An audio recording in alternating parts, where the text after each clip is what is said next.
नमस्कार दोस्तों, आप सभी का स्टडी ऑनलाइन पॉइंट में स्वागत है।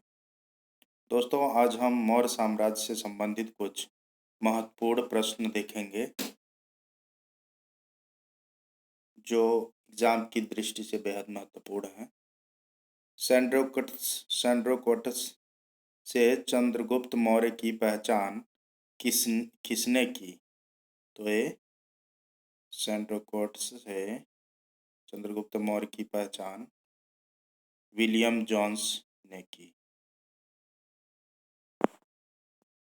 विलियम जोन्स पहले विद्वान थे जिन्होंने सैंड्रोकोट्स की पहचान मौर्य शासक गुप्त मौर्य से की। एरियन तथा प्लूटार्क ने चंद्रगुप्त मौर्य को एंड्रोकोट्स के रूप में वर्णित किया है, जबकि जस्टिन ने सैंड्रोकोट्स चंद्रगुप्त मौर्य और सिकंदर महान की भेंट का उल्लेख किया है। तो ऑप्शन ए सही है, विलियम जोन्स ने। निम्नलिखित में से किसने सैंड्रोकोट्स चंद्रगुप्त मौर्य और सिकंदर महान की भेंट का उल्लेख किया है? तो ये जस्टिन ने किया है, ऑप्शन बी हो जाएगा। सैंड्रोकोटस यहाँ पे चंद्रगुप्त मौर्य को ही कहा गया है, जो विभिन्न अलग अलग लोगों का मत है। तो कोई इसको सैंड्रोकोटस कहता है, कोई चंद्रगुप्त मौर्य कहता है, तो दोनों एक ही व्यक्ति का नाम है। कौटिल्य प्रधानमंत्री थे चंद्रगुप्त मौर्य के। कौटिल्य जो है चंद्रगुप्त मौर्य के प्रधानमंत्री थे। कौटिल्य इतिहास में विष्णुगुप्त तथा चाणक्य के इन दो नामों से भी विख्यात थे। जब चंद्रगुप्त मौर्य भारत का एक छत्र सम्राट बना तो कौटिल्य प्रधानमंत्री, महामंत्री तथा प्रधान पुरोहित के पद पर आसीन हुए। उन्होंने राजनीति शास्त्र पर अर्थशास्त्र नामक प्रसिद्ध ग्रंथ की रचना की। यह भारत में राजशासन के ऊपर उपलब्ध प्राचीनतम रचना है। नेक्स्ट क्वेश्चन है दोस्तों, फोर्थ।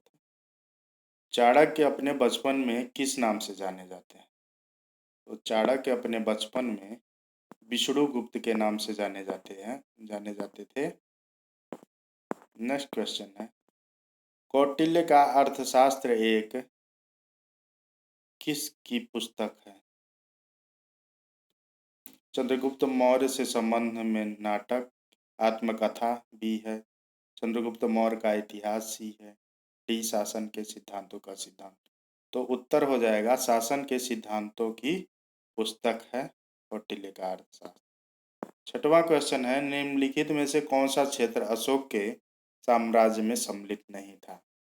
तो अशोक के साम्राज्य क्षेत्र में श्रीलंका सम्मिलित नहीं था, बाकी सब अफगानिस्तान, बिहार, कलिंग आदि सब सम्मिलित थे। श्रीलंका अशोक के साम्राज्य में स्थित नहीं था। अशोक के द्वितीय शिलालेख से स्पष्ट होता है कि भारत में अशोक का अधिकार चोल, पांड्य, सत्ययुग, केरलपुत एवं ताम्रपड़ी श्रीलंका को छोड़कर सर्वत्र था, क्योंकि इन राज्यों को प्रत्यंत्र या सीमावर्ती राज्य कहा गया है। अशोक के निम्नलिखित अभिलेखों में से किसमें दक्षिण भारतीय राज्यों का उल्लेख हुआ है? तो दक्षिण भारतीय राज्यों का जो है वो द्वितीय मुख्य शिलालेख में हुआ है। अशोक के अभिलेखों को 3 वर्णों में विभाजित किया गया है: शिलालेख, स्तंभलेख एवं गुहालेख।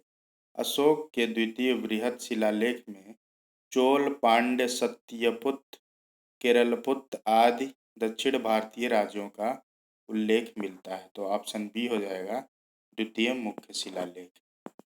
भारत का प्रथम अस्पताल एवं औषधि बाग का निर्माण कराया था। तो भारत का प्रथम अस्पताल एवं औषधि बाग का निर्माण जो है अशोक ने करवाया था। सम्राट अशोक युद्ध के लिए इतना प्रसिद्ध नहीं हुआ जितना एक धर्म विजेता एवं लोकोपकारी कार्यों से प्रसिद्ध हुआ। वह न केवल मानव वरन संपूर्ण प्राणी जगत के प्रति उदारता का दृष्टिकोण रखता था।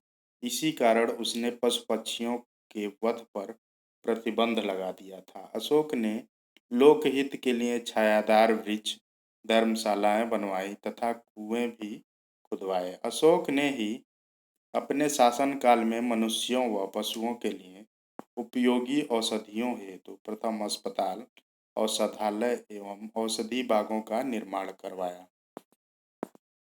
अशोक ने बौद्ध होते हुए भी हिंदू धर्म में आस्था नहीं छोड़ी। इसका प्रमाण कहाँ से मिलता है? इसका प्रमाण है, तो इसका प्रमाण जो है उत्तर हो जाएगा देवनाम प्रिय की उपाधि। अशोक को देवनाम प्रिय की उपाधि प्राप्त थी, तो इसका प्रमाण मिलता है। तो व्याख्या है, अशोक 269 ईसा पूर्व के लगभग मगध के राज सिंहासन पर बैठा। उसके अभिलेखों में सर्वत्र उसे देवनाप्रिय देवाना प्रियदर्शी कहा गया है। इसका अर्थ है देवताओं का प्रिय या देखने में सुंदर। उससे इससे इसकी हिंदू धर्म में आस्था के संकेत मिलते हैं। ठीक है दोस्तों, नेक्स्ट क्वेश्चन है 10वां। निम्नलिखित में से किस में अशोक के राज्यकाल में तृतीय बौद्ध समिति होने का उल्लेख मिलता है? तो ये मिलता है, ऑप्शन है अशोक के अभिलेख, दीपवंश दूसरा, तीसरा महावंश, चौथा दिव्यावधान। तो ये हो जाएगा ऑप्शन बी 2 और 3, दीपवंश और महावंश में तृतीय बौद्ध समिति होने का, अशोक के राज्यकाल में तृतीय बौद्ध समिति होने का उल्लेख मिलता है दीपवंश और महावंश से।